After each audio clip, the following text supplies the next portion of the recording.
Mr. Cannon has furnished me with texts enough to last as slow a speaker as myself all the rest of the night. I took exception to the introducing of Mr. Cannon as a great financier, as if he was the only great financier present. I am a financier, but my methods are not the same as Mr. Cannon's. I cannot say that I have turned out the great businessman that I thought I was when I began life, but I am comparatively young yet and may learn. I am rather inclined to believe that what troubled me was that I got the big head early in the game.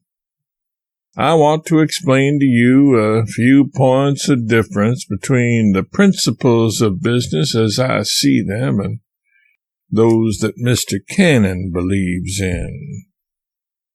He says that the primary rule of business success is loyalty to your employer. That's all right, as a theory.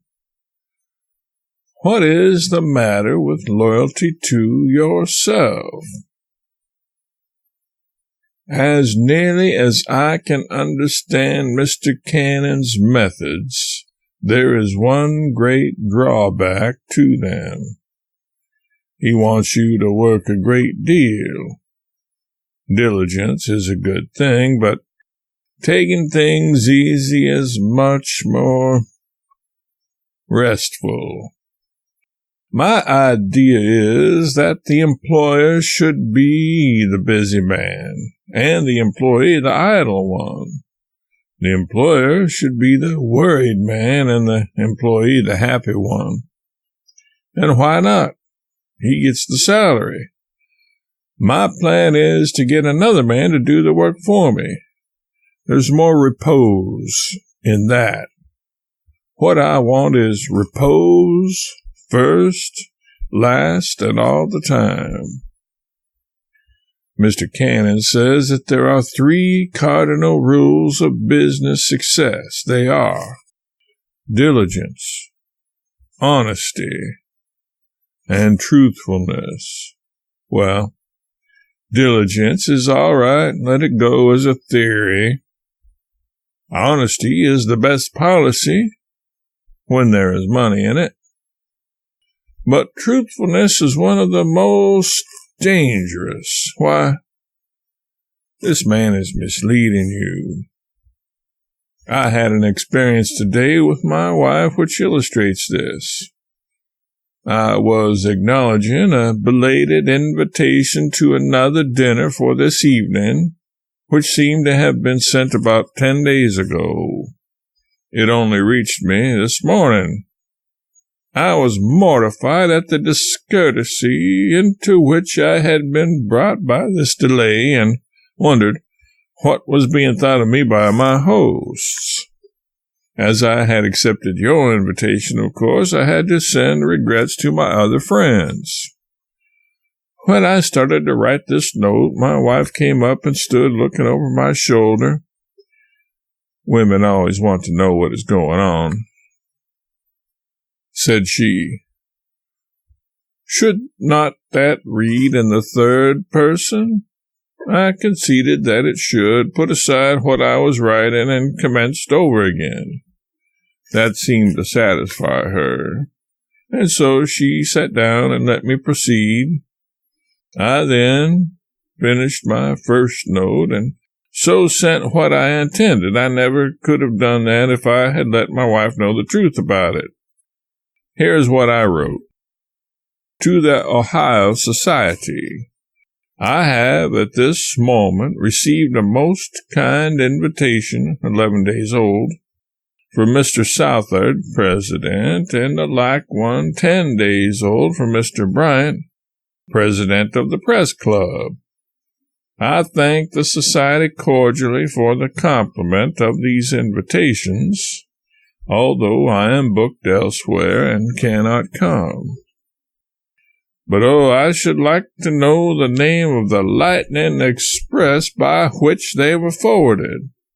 For I owe a friend a dozen chickens, and I believe it will be cheaper to send eggs instead and let them develop on the road. Sincerely yours, Mark Twain. I want to tell you of some of my experiences in business, and then I will be in a position to lay down one general rule for the guidance of those who want to succeed in business. My first effort was about 25 years ago. I took hold of an invention. I don't know now what it was all about, but someone came to me and told me that there was lots of money in it. He persuaded me to invest $15,000, and I lived up to my beliefs by engaging a man to develop it. To make a long story short, I sunk $40,000 in it. Then I took up the publication of a book.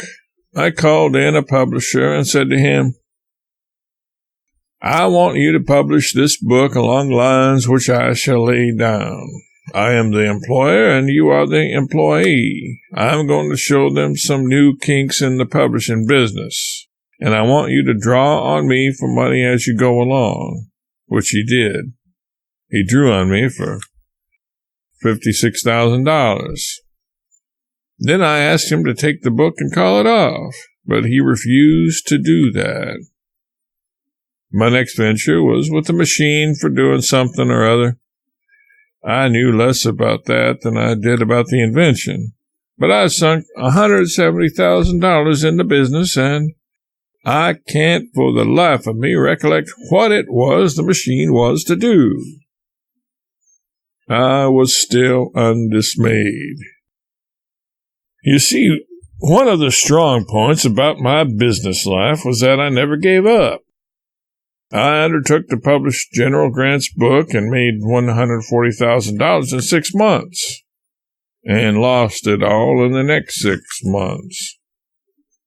My axiom is, to succeed in business, avoid my example.